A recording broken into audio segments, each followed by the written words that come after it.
Hello Channel NITT viewers, welcome to another episode on Channel NITT. I am DS, a psychologist, and today we're going to bring the topic of protesting and rioting back to Singapore. We have already released an introductory episode on protest and riot over here, so you can take a look if you are interested. So in that episode, I also mentioned that physical rioting and protesting is going to be very unlikely in Singapore. So let's continue to explain why physical protesting is going to be very unlikely in Singapore. There are three main reasons that I've identified. So reason number one, why the probability of a physical protest happening in Singapore is going to be very low is Singaporeans are very gassy. So gassy means scared to die. I wanna contact the living. You could say that it's in the DNA or in the blood of the Singaporean, but Singaporeans are really afraid to get into trouble. In some cases, there is a paranoia that the government will always be there to get them. So this paranoia may be perceived or real. Am I going to get into trouble? So compared to a lot of other cultures, Singaporeans are more afraid of punishment and persecution.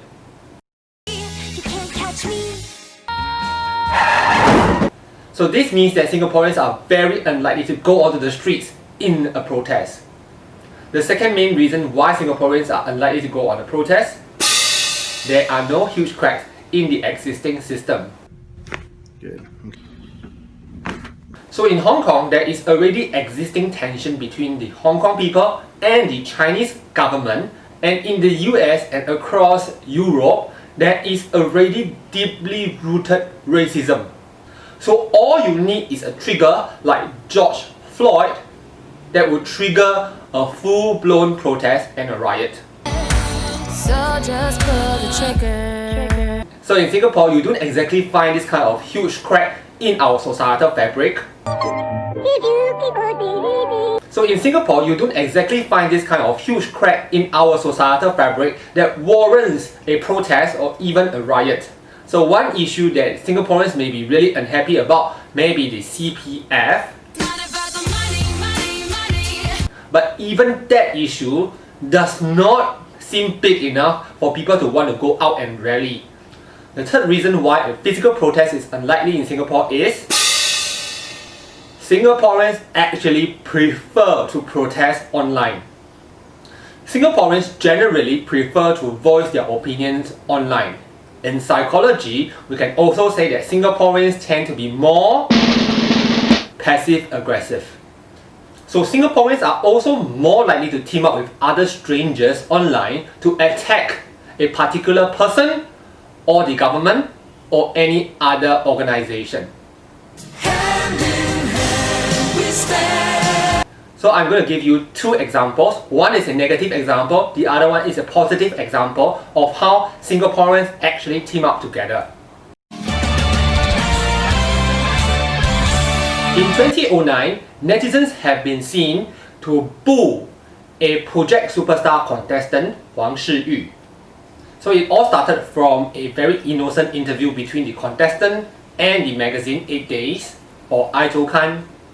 So the reporter for the magazine actually asked the contestants how they are coping with the stress of the competition and their actual main job. So during that time, contestant Huang Shiyu was also an undergraduate. So contestant Huang Shiyu said that he was coping with the competition very well, and he even managed to get himself onto the Dean's list. And it was this statement that triggered a lot of displeasure among netizens. So a lot of people thought that he was being a show-off, that he's trying to brag. And eventually, during the voting round, Shiyu did not get the support and he was eliminated from the competition at the first round. So this is a case whereby I think that a lot of the times netizens might be overly sensitive. But that was in the year 2009. I hope the situation is better now and that Singaporeans are more mature and rational. We are done with the negative example, so now we're going to talk about the positive example. So in 2014, you might still remember this. So in 2014, a man named Anton Casey, posted pictures of himself and his son in the MRT, and he posted all these photos online and called Singaporeans these poor people. This sparked the immediate fury of Singaporeans, and they all ganged up to attack him immediately. The result? He had to flee the country. So Anton Casey eventually departed to Perth. Actually, Singaporean netizens are very resourceful and efficient.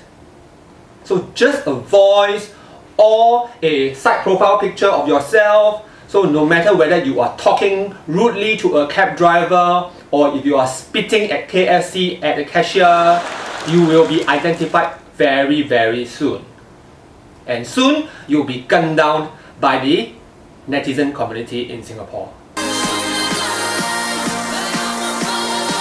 So what this means is that we must all behave ourselves in public. Oh, behave. Yeah. So if protests are uncommon, then riots which actually start from protests are even more unheard of in Singapore.